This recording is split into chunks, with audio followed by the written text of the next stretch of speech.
Hello, magandang umaga sa inyo kanan. So, magluto po tayo na utan. Yung tinatawag na pinakbit. Ayan. So, mag-gisa-gisa muna tayo ng bawang sibuyas. Ayan. Tapos, isunod natin ang ating baboy. Ayan. Hello, sa kanan ng mga Bisaya dyan. Binabati ko mga taga-Masbati. Please supportan niyo po ang aking videos. Pakipollow, like, and share.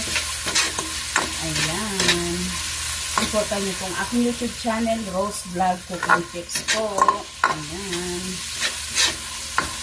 Nanamit magluto si utan, lalo na pag healthy ang ating pagkaon, ang ating sura.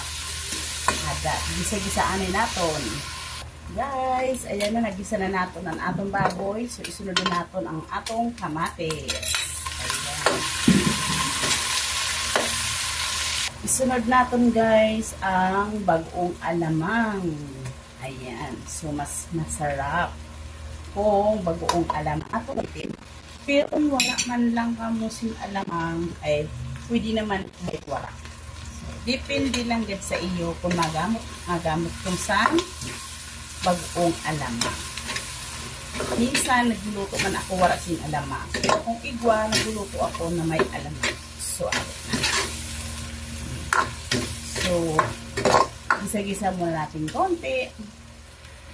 Guys, unahon natin ang matiga na utan. So, ibutan natin palabasa, guys. No? Itap-tap lang natin ina sa ibabaw, guys.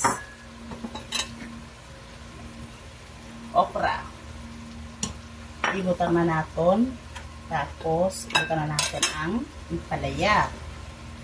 Naaamin na siya, guys. Manamit ina siya kay pampadagdag daw ina sa sadugo. Good healthy daw ina. Mas mainam kung amo ang atong permi ka unon. Kay ako amo permi ang niluto ko kay pampadagdag sa dugo ina siya. Tapos, ibutang natin ang tarong manitib. Tarong manitib. Nabilog kung mababakal baga sa paliti, bilog baga ina siya ang tinatawag na nitib. Tapos, isunod natin ang bata, sitaw, yung tawag nito.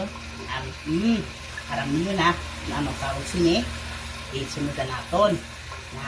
Tapos, takpan anay natin kay pagka-tugtaod, saka natin haluin. Haluin na natin, guys. Ayan.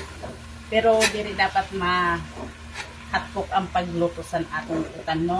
Kaya ang pagluto sa utan, yun dapat sakto lang sa luto. Kaya kalaing kaunon pag nasubrahan sa pagluto ang utan, dirigid siya manamit.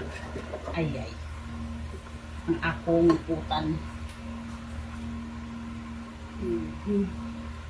Manamit ang utan kung hotcook lang lang ang pagluto.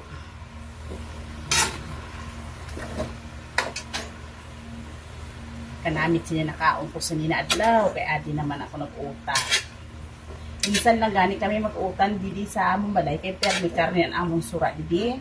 Bira lang din kami mag-isda didi, kay puro karne, manok at saka baboy ang among permi sura. Kaya mga akong mga kurukod, diri didi siya makaon sa mga utanon.